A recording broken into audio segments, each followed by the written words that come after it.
Lieber Freund, ons vandaag ervaart heb ik genoemd uit Psalm 90 vers 12. Dat is van het gebed.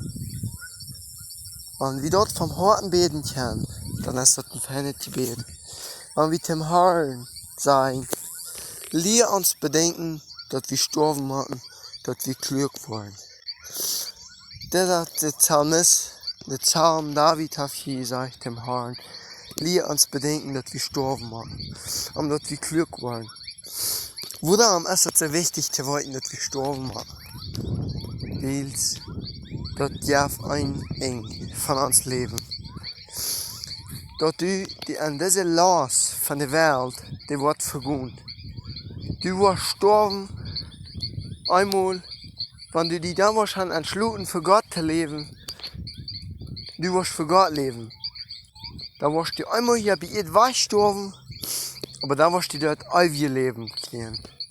Aber wenn du hier wirst wegsterben, und dann nicht hast für den Herrn gelebt,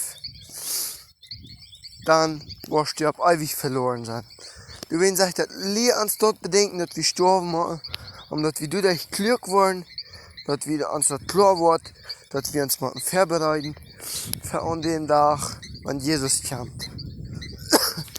Mach wir das bedenken, dass wir einen Tag wollen hier auch wegsterben müssen, weil der Herr will, dass wir darüber nachdenken.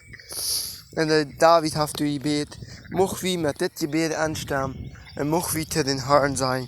Lehr uns bedenken, dass wir sterben müssen, weil wir dadurch klug werden. Mach der Herr uns segnen.